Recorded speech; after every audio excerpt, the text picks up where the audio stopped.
tonight, and it's time that I want us to continue looking at what the Salaries and Remuneration Commission has published in as far as the impact of the pay rise. Of course, you already spoke about the president and the deputy. Their salaries will remain as they are. This has been the rate even during the previous term because they were gazetted in July last year. Now, these are the state officers, those that sit in cabinet, a cabinet secretary, attorney general, but also the secretary to the cabinet. Their current pay has been 924,000 shillings. Now, because of the published rates, it will rise to 957,000, which is an increment of 33,000.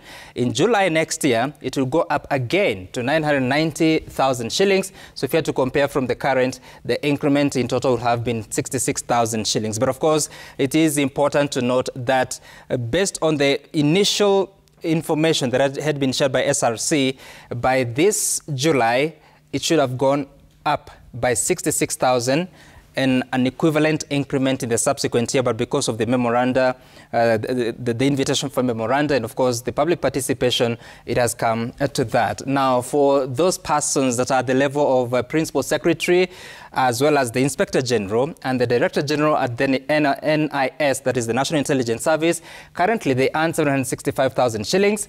The new rate will be 792,000, so the increment is 27,000, but by July next year, that will go up again. Again, but in total that will be 54,000 because it will rest at 819,000 shillings. But what is happening to the rest of the public service? For instance, this is the payslip of a police officer who is at the level of police constable. Their basic salary is 24,110 shillings. Their rental housing allowance or house allowance is 5,500 shillings. Their hardship allowance is 4,300. Their commuter allowance is 3,000 shillings. Housing supplementation, 3,000 shillings. Leave travel allowance, which is payable sometimes once in a year, sometimes 2 times based on where you are, 4,000 shillings. And then the police or prison allowance is 9,000 shillings, taking home total earnings of 52,000. This is before taxation. And of course, if they have any contributions in as far as to SACCOs or paying back a loan, then they have to deduct from that. So let's get to interrogate with the chairperson of the Salaries and Remuneration Commission. Madam Chair, tell us, so looking at that pay slip, which has a component of basic pay, but also other allowances, so this 7 to 10% spread across 2 years, what will it affect on that pay slip?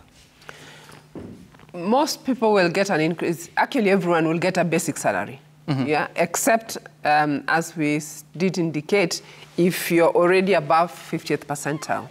So for state corporations, for example, and the secretariat staff in commissions, they are about 89 and 84 percentile.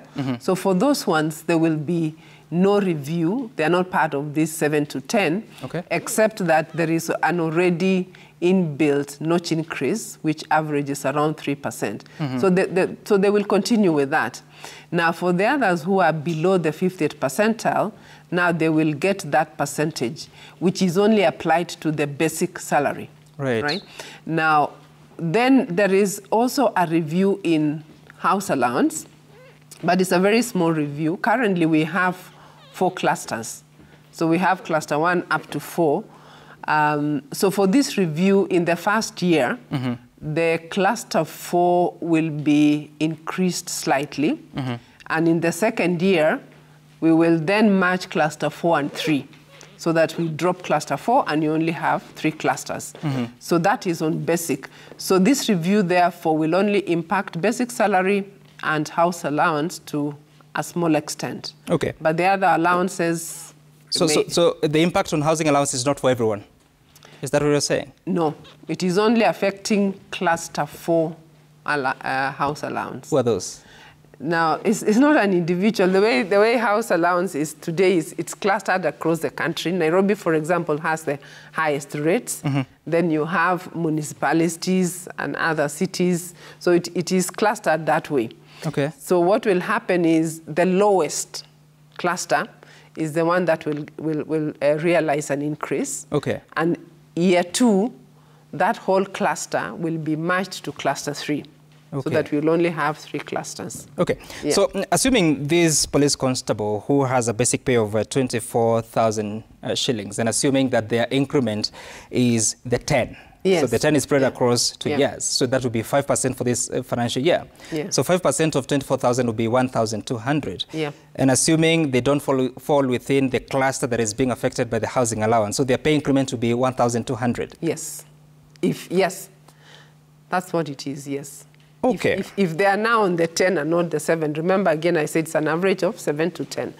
Yes. And what do you say, because again, if you have to look at that versus there are new rates that are coming in, Finance Act of 2023 is introducing the housing levy, which is 1.5%. So 1.5% of the basic pay, I mean the gross pay actually of 52,000 would be something above 750 shillings. So if you had to net it off, the increment of 1,200, very little remains.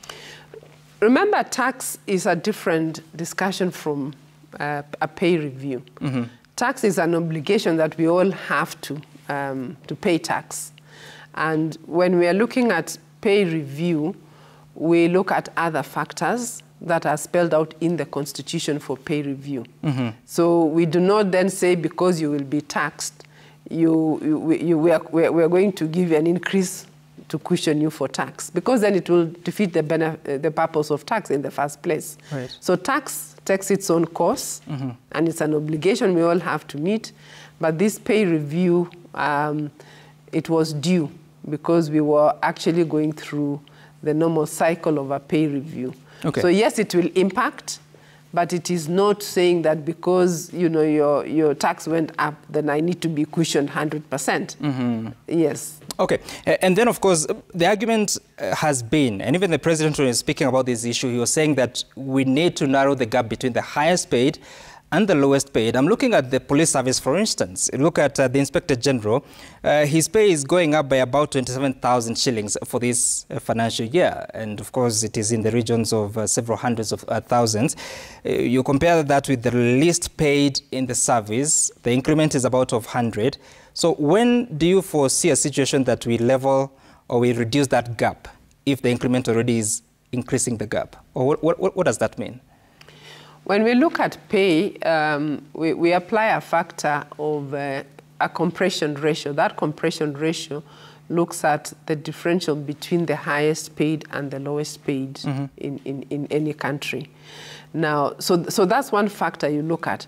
But then that compression ratio also speaks to how salaries are structured in a specific market or a specific country.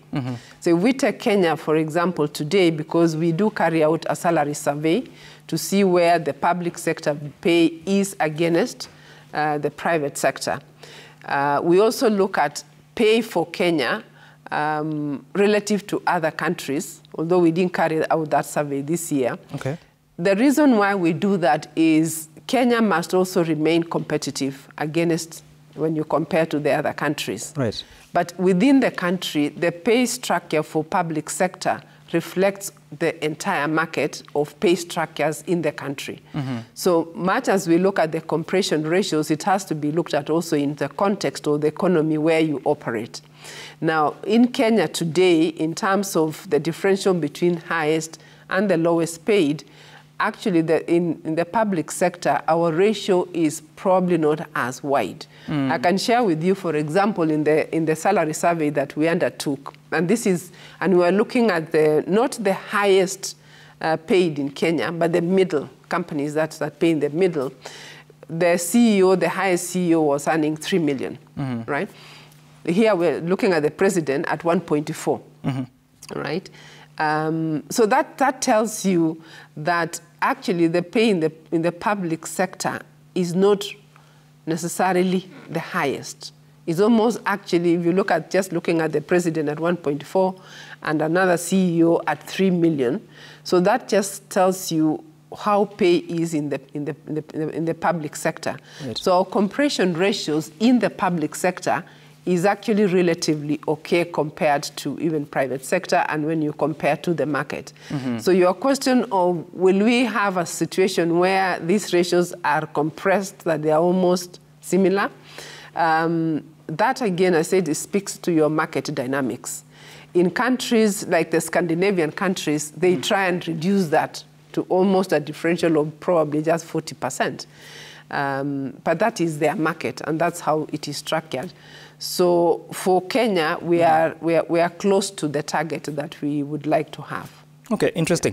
There's someone who is asking that, so what happens for this to be implemented? Because especially those that work at public universities, they're asking where they fall in the category. And actually, we need to now correct that statement that we had said that the allocation for increment of salaries to Parliament is 78.8 billion. No, it is 78.8 million shillings, not billion. But where do these other officers fall, like at the public universities, and what processes need to be done? Because if you look at the Teacher Service Commission, there's always the collective bargaining agreement that is signed with teachers. So what does this advisory from SRC mean at the implementation level? At implementation for institutions that have a collective bargaining agreement, and you've given an example of teachers, same to civil service, they did sign collective bargaining agreements the last 2 years. And the first 2 years, any financial items were frozen because of the freeze in the public sector.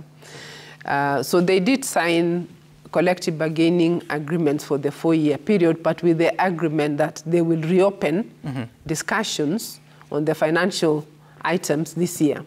So as we have now advised the employing institutions on the allocations that we have seen here, so we have also gone ahead to give them the parameters for negotiations. Right. So from there, they will now take it up, negotiate with their the respective trade unions, and get to the final agreement. So we have given the parameters. So this announcement is inclusive of what some of those, including the public universities? It is inclusive of those who are eligible to get an increase. Public universities, remember, are among those who are very close to the 50th percentile. Okay. So for them, there will be very few that will realize a change, right?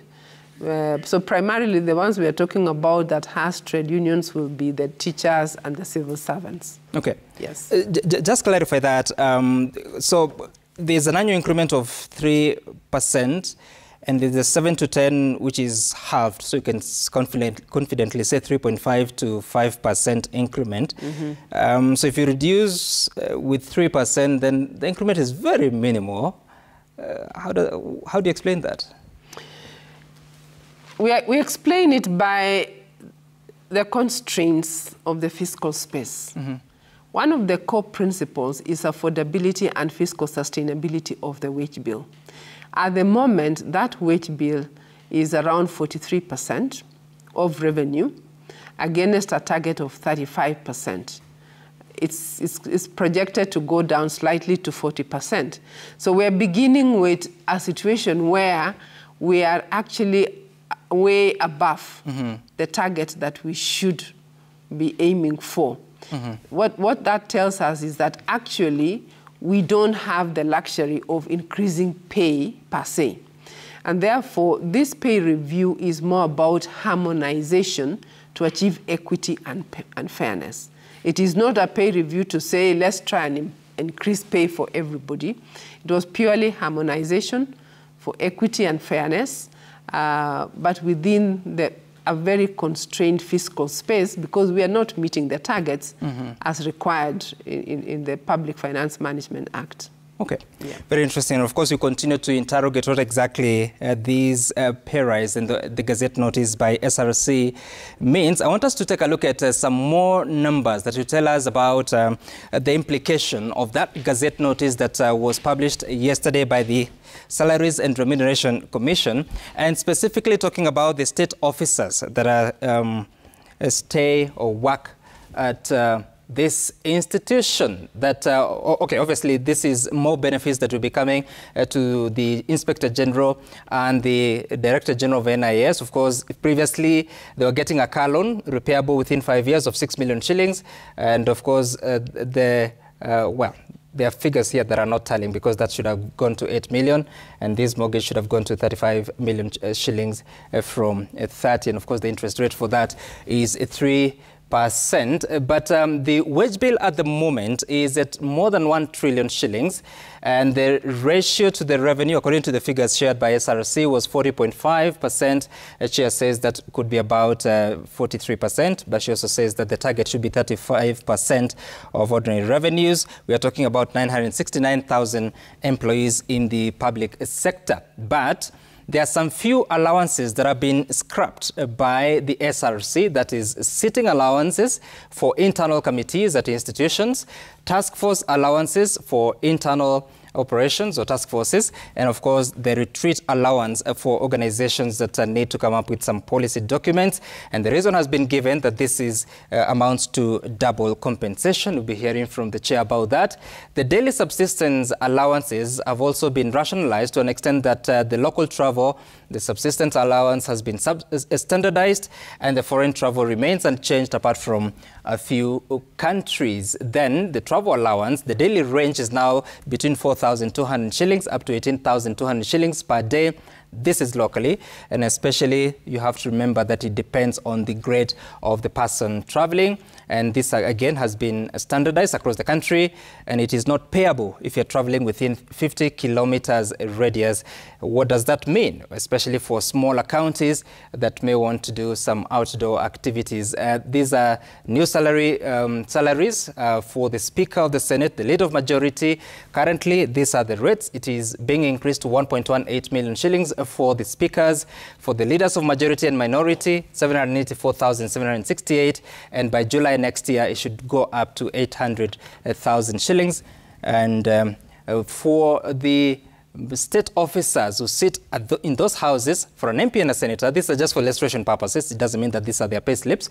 Currently, 710,000 shillings, and the new rate is 725,000. It will hit 739,000 shillings in July 2024. For a governor, again, or Governor Iguru, for illustration purposes, currently is 924,000. It is going up to 957,000 starting July this year, and by July next year it will be 990,000 shillings. Again, something important is that there county assemblies, these are MCAs who have been doing the work of legislation at the county level. A speaker currently earns 525,000 shillings. The new rate is 537,000 shillings, could go up to 549,000 July next year. Majority leaders, 216,000 now, and there's something there. So that changes. Then for an MCA without any role, leadership role, 144,000, going up to 154,000. And eventually will be 164,000 by July next year. So let's interrogate some of those figures, Chairperson, because as we understand, looking at the distribution of those resources, so what led to this decision that you are going to have the proposed increment? What did you factor apart from the feedback from the President, so that you're looking at members of Parliament, the governors, the MCAs, the proposed increment has come down? Now, when it comes to the pay review, there are principles that are stipulated in the Constitution in Article 235, Section 5, Article 5. So those principles start with affordability and fiscal sustainability. So we always start with the conversation is what is available? Can we afford as a country? Hence, that 21.7 billion. The next thing we look at is ability to attract and retain skills in the public service. So we carry out market surveys. For the state officers, we carry out international surveys. Mm-hmm. And for the other state officers, then we carry out local surveys. Those surveys then help us to see where we are against the market and where should pay actually be in Kenya. And that's where we are targeting 50th percentile, and it helps us to see where we are. Okay. We also carry out job evaluation. Job evaluation speaks to one of the principles, which is equal pay for work of equal value. So when we evaluate a job, it helps us to grade jobs and say, for example, you know, the grade of an MCA is this, the grade of a member of parliament is this, that way. So that gives us a sense of the grade. So when we then come to the actual pay, so we are looking at where are you positioned against market, where are you positioned against other sectors within the public service. That is internal comparison. But we are also looking at what is available. You know, what can we afford as a country? Okay. So putting together all those factors, and we also look at pay must not be below the minimum wage. So that is a question of compliance. Okay. Also cost of living, we try and look at the cost of living to the extent of affordability because we can't afford. Right. But an element to cushion against the loss of purchasing power. Okay. So all those together is what we take into account to determine what, how we distribute the money available. My specific question was because initially when you published that invitation for public memoranda, it had given indications that the increments were going to be, for instance, 66,000 for a cabinet secretary, and now eventually down to 33. So what informed that reduction? There are two reasons. One of them is when we first projected the figures, and you might have seen earlier, it was actually more by $1 billion. It was 22.7 billion. The figure came down during the budgeting process because we had done an initial projection. So one of the reasons is the actual number available came down by $1 billion. Right? So that informs the whole relooking at all the figures again. Right. Yeah. So then the other one is when we now receive views from the public and all other stakeholders, then we also take that into account. I can give you, for example, we may have made an assumption of an exact number of employees per grade, and probably we didn't get it right. So when we get feedback and the stakeholder says, actually, in terms of your computation, you need to look at it differently. Okay. So that is how we take public participation and stakeholder input internally. So it informs also the money available and some of the assumptions that we may have made that needs to be relooked at. Okay. And all that together, then we make a decision. Okay, all right.